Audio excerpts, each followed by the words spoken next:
Well, hello, friends, and welcome back to another episode of the Three Books from Hearts and Minds podcast. I'm Sam Levy with the CCO, transforming college students to transform the world. And I'm here, of course, as always, with the one and only Byron Borger of Hearts and Minds Books. Byron, great to see you. Great to see you, Sam. It's a delight to be here again, talking to our friends in the podcast world. Absolutely. What a great way to spend some time hanging out with Byron, talking about some books, and I hope for you listeners, you feel the same way, getting to hear about some books that are out there and what's available to us as readers, as people who are, as you often talk about, Byron, called to read widely and to read for the kingdom. So glad to be here. I want to talk a little about Byron, your latest book notes, a newsletter, and I'll just say for those listeners who aren't aware, if you don't know, you should know that Byron puts out a weekly newsletter called Book Notes. You can subscribe on the Hearts and Minds website, and we've got the link in the episode description. But it's a great way to stay up to date on the books that are coming out, and often Byron will review a new book or highlight books on, similar to what we do here on the podcast, books about a specific topic or in a specific category. And it inevitably, even if the main thrust is one particular book, inevitably there's many others, sometimes dozens of other books that he'll share about and that are about similar things or that are reminiscent of the book at hand. So it's a great way to just broaden your understanding of what books are out there and get to know some that maybe you didn't know existed and want to move quickly to put an order in for because you can't resist. So you should be subscribed to Book Notes if you're not already. But Byron, on your latest Book Notes, you discussed K.J. Ramsey's latest book. Yeah, that's right. And when you say reminiscent, that's exactly right. Her latest book is, and we're not going to talk about these at great length, but thanks for setting it up this way. Her latest is called The Place Between Our Pains. The subtitle is a memoir of what joy can survive. And it is a story, a memoir, artfully written, beautifully written about her chronic pain, trips to the hospital, etc., and how she finds joy in the midst of all of that. In fact, the book starts with her memory of certain things in her childhood, visits to places, national parks and stuff. She lives in Colorado, so out west with her family and remembering these things that brought her great joy. And that book was not meant to be because she had another issue with her autoimmune disorder and chronic pain. And so the book shifted to her illness and how joy could lead to that. But you're exactly right. I had listed about 20 books in the beginning and saying, here's books about the human body, about pain, about self-help sort of things, the genre of coping and resilience, just stuff that you ought to know about that would sort of like mourning and grief and joy, just other books that kind of would set the stage for reading The Place Between Our Pains. And then at the end, I wrote 20 more books that I thought of while I was reading her memoir, other memoirs of pain, chronic illness, other writers that have written about joy, Kate Bowler and others, So I did 20 in the front end, 20 at the end, and I rooted the review in the middle with The Place Between Our Pains, K.J. Ramsey's most recent. K.J. Ramsey, by the way, also wrote an earlier memoir called This Too Shall Last, which was also about finding grace while suffering lingers, is the subtitle. That's less a memoir and more just a story of how Christians can cope and find God's grace in the midst of pain. Kelly Kapic, a theologian, Covenant, wrote the foreword to that book, and it's really good. And she tells a lot of stories, but it's less a memoir, more of a kind of memoir, Christian growth kind of resource. And so This Too Shall Last was her first one. Then she did one called The Book of Common Courage, which is actually a take on the 23rd Psalm. It's probably the best book I've ever read in the 23rd Psalm, and looking at courage and grace and hope in the midst not only of chronic pain, but also of hard moments. She and her husband were dismissed from a church because of abusive, sort of calling out some abusive stuff in a church that they helped plant. Her husband was on the staff of that church. And so they went through yet another trauma besides her chronic pain, the trauma of leaving this faith community. She had to move in with her parents into their basement. And so those three books, This Too Shall Last, The Book of Common Courage, and then her new memoir, The Place Between Our Pains. There's three books by K.J. Ramsey, and that's not even our three books for this podcast. That's just three that get us going.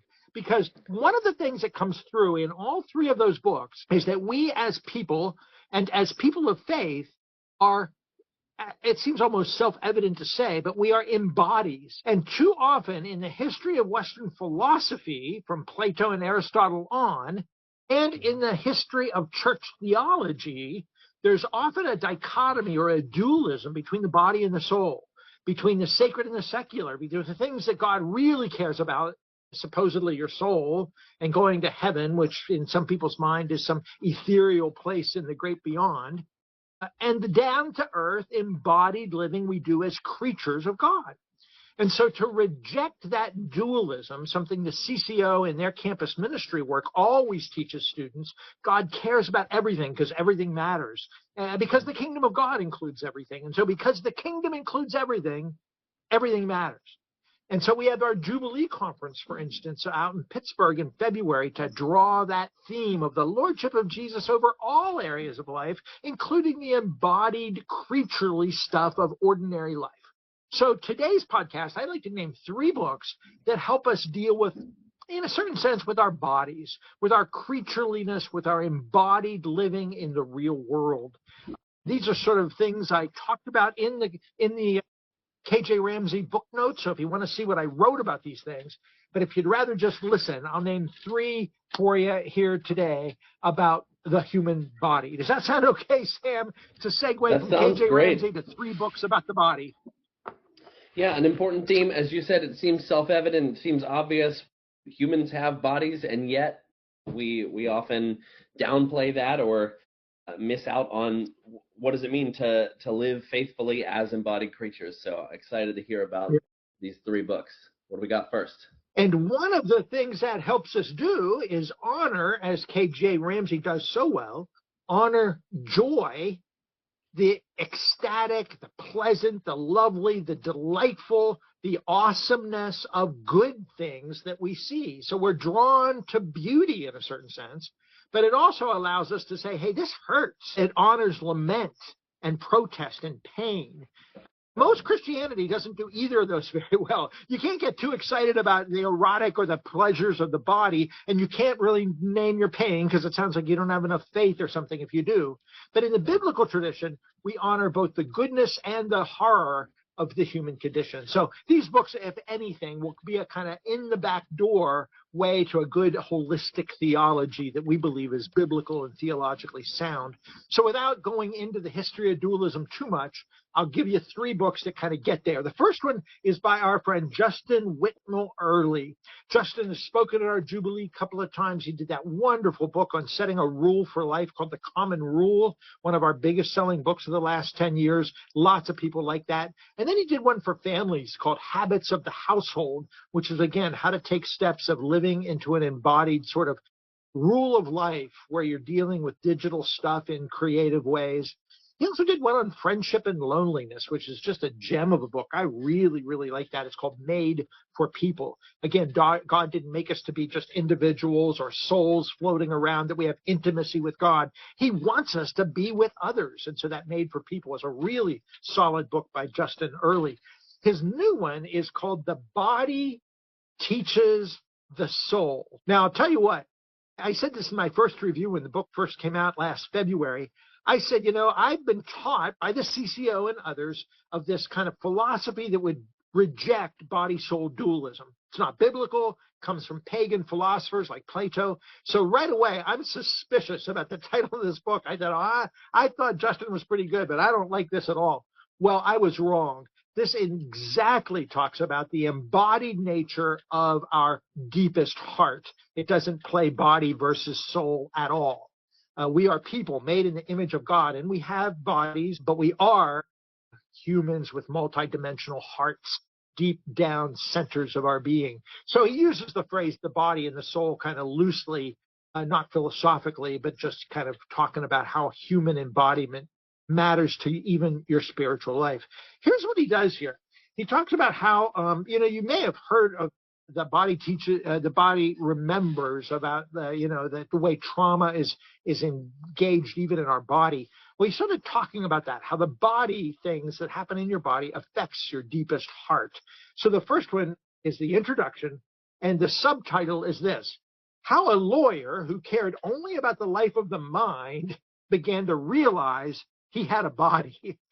Not only do super spiritual Christians sometimes demean the body, so do super intellectuals that think we live in our head, the Descartes thing, I think, therefore I am. We are wrong about that. We are not just thinking beings or brains in a stick. And he comes to realize that, with some help from our author friend Jamie Smith, that we are not just brains or souls, but we've got bodies. So that's his introduction. And then he gives you practices, stuff to actually do to help bring together what you might want to call the body and the soul, or the deepest center of who you are and our enfleshed embodiment. The first is breathing. So he has a very kind of scientific and philosophical study of the role of breath and how breathing can teach us something about the unique union of body and soul, inhaling and exhaling. Whole chapter on that. The next one is thinking. We do think. We're not just thinkers, but we do think. And so he calls it to garden your mind. That's his phrase, that we should cultivate our mind, so to speak. And mental health, too, has a part of this as we think through the brain's need for integration, that our brain teaches us about the need for shalom, our longings, our desires, the things we think about. And so mental health stuff matters. The next is on eating and drinking. He talks about nutrition, about fasting, about feasting. Isn't that good, both fasting and feasting, and how the ordinary rhythms of fasting and feasting can offer kind of our more ordinary days a certain kind of pleasure and a longing for integration and health. So yeah, I like that chapter a lot on food, eating and drinking. He has a whole chapter on sleeping. And it's curious, there are a number of resource books on sleeping these days, and this very month, 2 different new books came out from Christian publishers offering sort of a theological resources on the need for better sleep. I think it's kind of everywhere. People know there are a lot of sleep disorders and stuff. And so he has a chapter here called Honor Rest. And again, this need for how sleeping can sort of teach us about our need for Sabbath. And so there you go. That's a good chapter. And then he has a chapter called Sickness and Pain, which is about lament and brokenness and physical brokenness. It's a very good chapter. He has a chapter on exercise and sort of the embracing the discipline of teaching us that we're meant to have, he calls it sanctification through suffering, that there is something about kind of pushing yourself that's healthy. And even if it hurts a bit, that's a good thing to discipline yourself as you exercise. He has a chapter on sexuality, which is really good, called Seeking Union. And again, sex teaches us we're built for union. That's just the way the human creatures are made by God. He has a chapter on technology and what it means to stay embodied. Again, a constant theme in the best literature about computer science and digital culture is that we are embodied creatures, so we have to use that stuff well. Andy Crouch gets at that in his wonderful book. So the technology chapter is how technology can teach us about the dangers of disembodiment. Pretty good. And then he looks at worship. There's a fascinating chapter about the body's role in worship and that the church can change our minds and our bodies as we come together to worship in ritual. And then he has a final chapter about death and resurrection, about remembering our mortality and that death, even though it is dead, the death of death in the death of Christ, so to speak, we do have to think about that somehow, that our temporal bodies as such, and that the end of life that we're going to face teaches us about the destiny of renewed creation in all things, the heavenly paradise that we're going to experience in the new city. So I just love this book. It's holistic, it's thoughtful, it gets at all this stuff that we're trying to get at when we reject body-soul dualisms. The body teaches the soul 10 essential habits to form a healthy and holy life by Justin Earley. That's just fabulous. It's a great resource. Our friend Kurt Thompson has a blurb in the back. So yeah, it's good stuff. That's fantastic. And such a wide-ranging list of aspects of life there that, some of which we might not think about how they relate to faithfulness as Christians, like sleep. So some of those I think we almost view as an unfortunate, a necessary evil that, if I didn't have to sleep, how much more could I get done? Or even, how much more time would I have to spend with the people I love, or, those kinds of things. But the finitude of our bodies is an important aspect of that. One of those things that was going through my mind as you were talking about that chapter. Yeah. But I like that he says each of these things kind of remind us or teach us or point us to this deeper theological truth. It's not to say that sleep isn't good in itself, but it does teach us something as well. Play or exercise is good and right, and he makes a case that it is part of holy living. But yet there's sort of a reminder built into the creational creatureliness of something bigger and beyond. So we have godly spiritual insights as we ponder the good creation and the nature of the way our bodies are built. So nurturing our mind, or feasting and fasting, treating our bodies well with good nutrition, it reminds us of some order that God has placed in the creation and points us finally to God itself. So I love his way that he kind of gets at the spirituality of ordinary embodiedness, with lessons to learn, both for daily holiness, but also for a deeper, wiser kind of faith. So I like that. The next book does that exactly as well. And it's a wonderful book. I might have talked about it before. I mentioned Kelly Kapic as a theologian that endorsed K.J. Ramsey's first book. This is his most recent. It is called, well, it's actually not his most recent because he co-wrote another book with some other people, but it's one of his recent ones called You Were Never Meant to Do It All. You were never meant to do it all. It's a 40-day devotional inspired by a bigger book that he wrote that I know we've talked about before called You're Only Human. You're Only Human is this bigger volume about the nature of human limitations, that our creatureliness is good. We don't have to do it all because we've got limits, and that's a good thing. We can trust God and be in relationship with God and others as we resist our own kind of making ourselves more than we think we are, thinking that we run the show. Well, we don't. We can look in the mirror and say, I'm not God, and that's a good thing because God's okay with being God, and I'm okay with being just a human.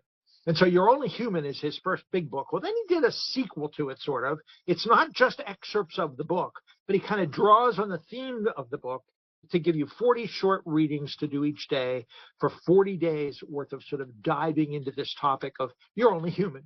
You were never meant to do it all is the title of this one, a 40-day devotional on the goodness of being a human being. And in each chapter, he'll have a topic. Communion is the goal of being human, for instance, or our process matters, fear of the Lord, considering stress, cultivating humility, loving our neighbor. I mean, just what is the church's mission? It's a whole bunch of random things. Should the church care more about souls or bodies? And he sort of shows that's a dumb question. He has these great sort of topics that don't necessarily just seem like random topics, but every one of them comes back to this same theme that we are made in God's image to be human, and that's both glorious, but it has limits. And so therefore you're set free. You don't have to do it all. You don't have to feel guilty. You don't have to feel stressed. You don't have to feel driven. And in fact, that can also hinder the spiritual life. If you feel like you got to run it all, you've got to do it all. How do you rest in the Lord and trust in his sovereign grace if you think you're at the center of the universe? But when you realize you're a glorious creature, and part of that glory is you have limits, then the goodness of being human is to let go and just do what you do without the stress and heaviness of feeling that you've got to do it all and answer all the world's needs. There are two things I really like about this book. One is it starts with a quote every single devotion.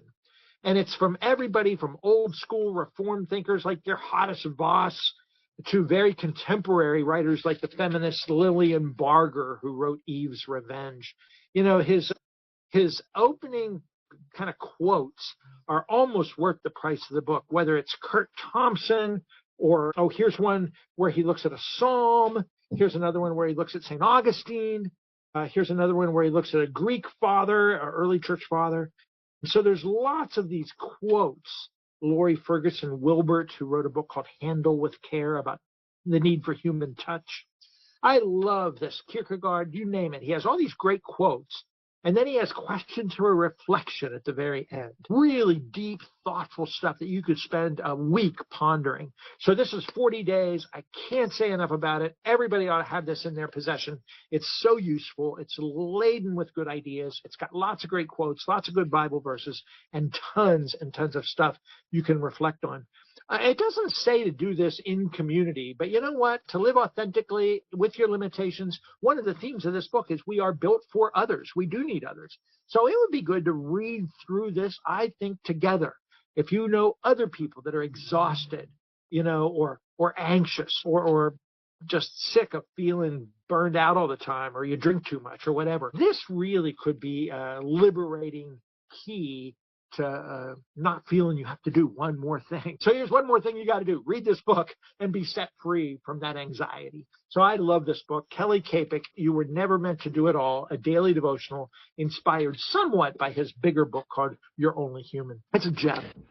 Yeah, what a great way to get these ideas that are so countercultural, both in and out of the church, oftentimes, into our hearts and minds, by dwelling in this daily devotional kind of format. I love that. Yeah, it's a nice little format, but it's not cheesy. It's not simplistic. It's only a page or two, but he's a thoughtful writer. He's written theological works on heavy stuff like Jonathan Edwards. I mean, he's a deep thinker. But as you may recall, he did the Friday night talk at Jubilee a couple of years back.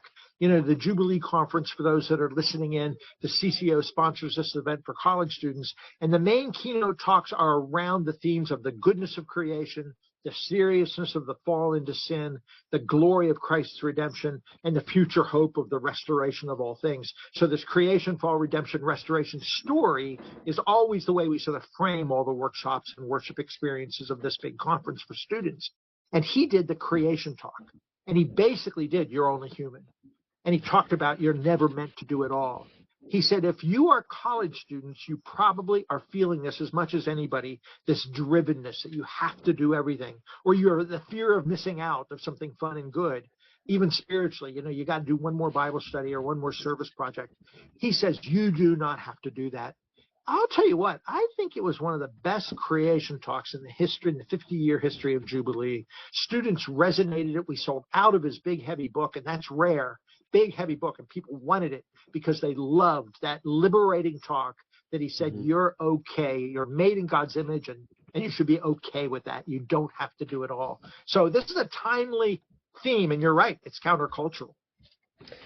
Yeah, it was such a wonderful talk, and I think it resonated so much with this generation of students that often is overwhelmed by the messaging of all that we have to do, so to speak, or supposedly have to do, and sometimes I think maybe we inadvertently add to that at Jubilee when we talk about the creation mandate that that God has called us to get to work to make something of the world, and that's all true and right, but before we get to that point, we're made in God's image, and we're filled with all that we need. Our relationship with God fills us with all that we need, and before we're called into that, that's not out of, it's all grace, right? It's all grace, it's all gift, and that calling is an invitation. It's not, even though we call it the creation mandate, it's an invitation to what we can do once we understand that God is empowering us and flowing through us, not as a way to work towards earning God's favor or becoming, who we feel like we're supposed to be. So, yeah, I thought that was just such a fantastic talk. And our Jubilee conference gets its name from the year Jubilee, which is a year of rest. A year of being set free from the kind of Pharaoh's expectations and the brick quotas. We recall the Sabbath in part because we don't have to live like that. And so we live into, Hebrews puts it, the year of rest. We enter the eternal Sabbath the eternal jubilee. And so everything we do emerges from this sense that the best has already been done by Jesus alone. So in Christ, we can live into this creation mandate, not because we have to make something in the world or create a new world or change the world, because Christ has already done that. So living out of the Hebrew sense of rest, we now get busy and have all kind of fun messing around in the creation, doing all kind of good stuff, but not to earn or deserve God's grace, like you said, but because it's already been accomplished and we're living out of that Jubilee rest. So yeah, that's really good, Sam. I'm glad you connected that. Well, we've looked at the human body and practical things we can do from Justin Earley to kind of develop habits of creatureliness. We've looked at this great devotional that says you're only human, you don't have to do it all.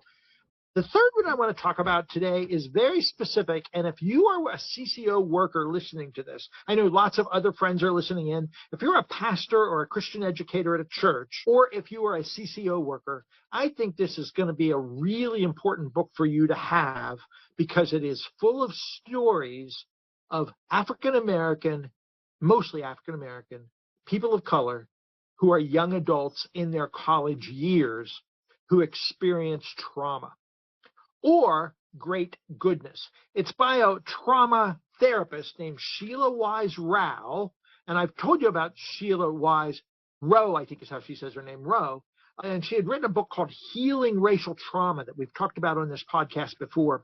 This is another one she did called Young, Gifted, and Black. That is a line from a song by Nina Simone, actually. Hit back in the years ago, jazz singers. And this line, Young, Gifted, and Black, it emerges from her research where she interviewed African-American students or a couple of immigrants who are dark-skinned, but maybe not African-American as such, maybe they're Caribbean, people of color who experienced trauma or goodness, and usually both, in their literal bodies, in their lived experience in 21st century America. She interviewed all these young adult African Americans, and every chapter tells the story of a different Black student or young adult, not all college students. Many of them are set on college campuses. And it looks at traumas they experienced and beauty that they've experienced, goodness that they've discerned about their life, and some pretty horrible stuff that's happened in or to them. And so this book, Young, Gifted, and Black, the subtitle is A Journey of Lament and Celebration. We often say at Jubilee that God is calling us into a multi-ethnic, multicultural community, and that's essential, that the church is living into the new kingdom coming. And Revelation says people from all over the world will be joining the praise at the end of time. And so we have to now start living that way to experience the eschatological reality that God is redeeming a multi-ethnic community. So skin color is something that's built into the creation and is going to endure in a sturdy fashion into the new creation. It's not like we all lose our skin or our bodies in our resurrected bodies or our skin tones. So ethnicity and culture and race are enduring categories that will endure into the new creation. So that's the first thing, that this is an embodied reality, that we live in different skin. And in our cultures, experience our embodiedness in different ways. If you're a person of color, you could say the same thing about gender, I believe. But in our particular moment, we're going to talk about this book about race, the very embodied experience of having Black skin makes a difference in the very way we live and travel and lean into life, the way we travel through the world. Well, she interviewed students about all this and realized that you are young and gifted and Black, she's trying to say, when you cope with that stuff. In every chapter, she tells the story of the young adult, and she gives their first name, often tells you where they live. Many are in New England because she lives up there in the greater Boston area. But she'll tell you the story of what particular thing they went through, and then she'll have their healing journey is the second part. And that's the journey they went on to kind of bring body and soul together, to realize the trauma that they've experienced, maybe racially involved, maybe not, and how they can heal from that. And then she gives you an embodied practice of something to do to bring healing into your own life if you resonate at all with the person's story you just read. So they give you the kind of trauma story, if you will. They give you the healing journey narrative. And then she gives you a practical application of a thing you could do, a breath prayer, a certain reflection, an embodied practice of breathing in and out, or maybe journaling about a certain thing, or observing a certain thing, or feeling your body and your gut a certain way, remembering a certain thing, maybe mourning a certain thing. So she invites you to these kind of embodied, actual things to do, sort of prayerful, embodied practices to do a certain thing, to live into that healing journey that you've just read about, inspired by the story of each individual that she talks about. So again and again, Jesus asks us to come to himself. He says, what do you want? Do you want to be healed? Christ is inviting us to live into our own fullness, to bring healing and wholeness to our lives. And that particularly includes those who are people of color.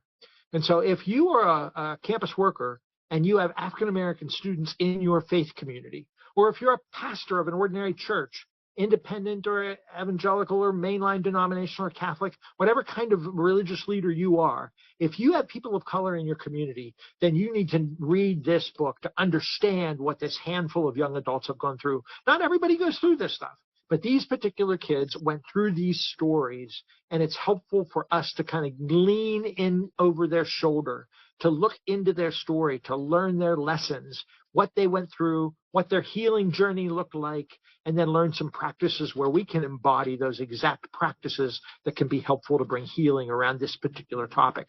And so every chapter is a different topic, a different story, a different trauma, and a different healing journey, and then a different experiential sort of embodied practice, she calls it. It is just a tremendous resource for anybody. If you don't have people of color in your church or in your faith community or in your campus fellowship group, this may help you understand how to reach out to minority folks. If you're a white person listening to this and you don't know many people of color, or you don't have many black students in your Bible study group or your fellowship group or your church group or your Sunday school class, this may help you just be more comfortable in understanding the goodness and the struggles that people of color have gone through in recent years. Young, Gifted, and Black, A Journey of Both Lament and Celebration by Sheila Wise Rowe, R-O-W-E, published by University Press. It's a really useful tool. It's a very enjoyable book, actually, even though it looks at some hard stuff and tells the ups and downs in the faith journey of these young adults. I think it will help give us a glimmer of insight into how many people have sort of come to tell their story, left their faith or came back to their faith, how their faith played a role in their journey, how that journey led them to greater wholeness. And I just think there's so much to learn here. So I commend it to everybody, young, gifted, and black. Yeah, I think it's so important in this conversation about being embodied creatures to recognize the ways that different bodies that look different are face different realities in terms of what it means to be embodied. I love that the subtitle, both lament and celebration in that.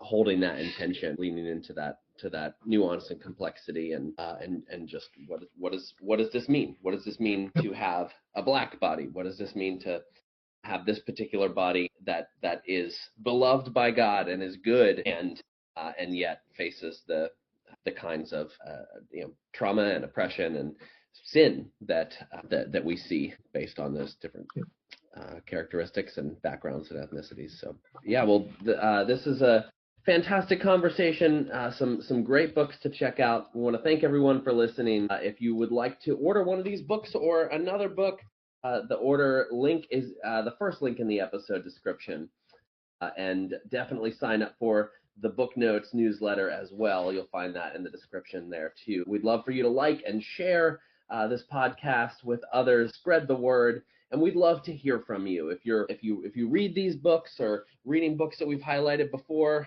or would just in general, we'd love to hear what you're reading and what you're thinking. So feel free to reach out to us. So for Byron, Hearts and Minds, and the CCO, this has been another episode of the 3 Books from Hearts and Minds podcast. Thanks, friends.